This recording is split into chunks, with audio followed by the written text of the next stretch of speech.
Good morning, community. Jill here with North Texas Vegetable Gardening Canning Recipes, a little bit of everything.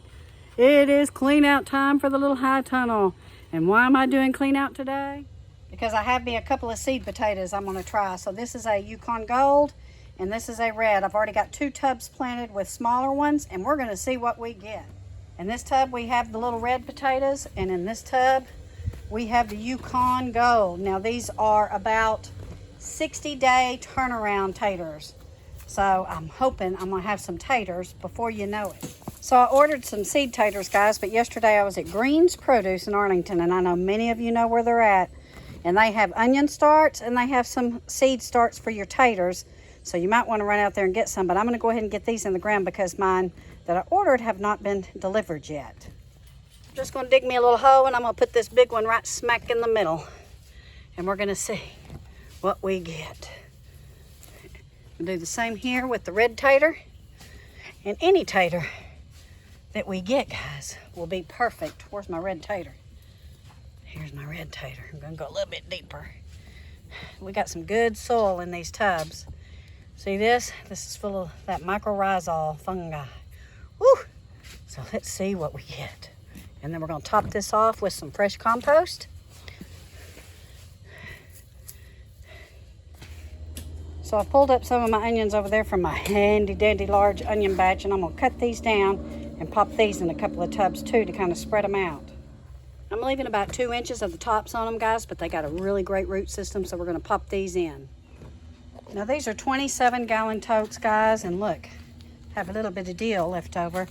And if my totes are clear, I can fit about 8 onions because I want nice size onions in each tote. I could probably put 2 more maybe here and here, and I think I will, so maybe 10. Okay, so I got me a couple of good size onions, and I got these 2 are potatoes, more onions, potato, my carrots, and you can see I've not even put a dent in those onions over there, but we did the clean out. So we are getting ready to fill this up. So as the year goes on, or as the season goes on, you'll start to see this thing fill up in here with all kinds of seeds or all kinds of plants. And here we have our marshmallow root, and it's the root, guys. It's the root that has all the medicinal qualities in it, and I can't wait to dig into this year because this here, the marshmallow root is really at its best at about the 2nd year, so we will have some good medicinal marshmallow root, and it has survived just fine throughout our cold days and our cold nights. This is rosemary that Greg started from seed last year.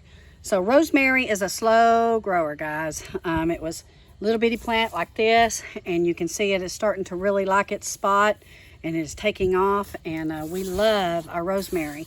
And not only do we use this fresh, but we freeze dry it and we sell, and we also use it freeze dried. It is absolutely a necessity in your herb garden. Our Greek oregano so far has survived. We need to get some more compost to put on. Ooh, I just got a big whiff of oregano. Smells really, really delicious. So yeah, we think this is gonna come back and be just fine as we start to warm up this year. This is our horseradish. We cut it back when things started getting cold. You can see the root of it looks good. We need to cover this up a little bit with some compost and get it ready to take off this spring and summer. Here are our seed starts for many of our tomatoes. Looking good, looking good. The chard and the little high tunnel survived, and so did this dragon tongue kale.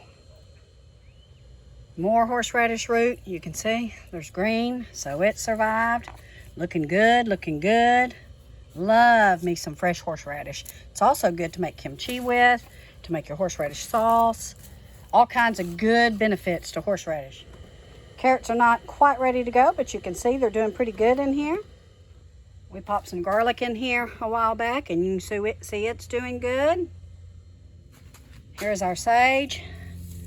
Ooh, we planted this by seed last year.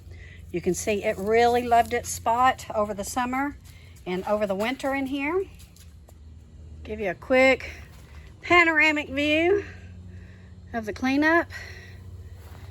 So it is starting to look like planting season. Now I need to water everything in that I just planted. We had to raise the side on the high tunnel because it was over 80 degrees in here. So yeah, my goodness, it's hard to believe it's almost that time of year. So like I said at the beginning of the video, I have more seed taters coming. So I'm gonna save some more of these tubs for those because they are quick turnaround, and I may plant some outside. I'm gonna do some tests to see what works best for me here. And my goodness. Can you see? We got green stuff in here and we got dirt ready to plant. Wanted to give you guys an update. Hope that you loved walking through as we're cleaning out the high tunnel. We got to get more seeds started. I'm gonna start some flower bulbs because I really want some flowers this year. And yeah, so that's the wrap for today. Give us a thumbs up if you're new to our channel. We ask that you subscribe. We do all kinds of good things here on the farm in Texas. So we love you all. We will see you soon. Take care. God bless.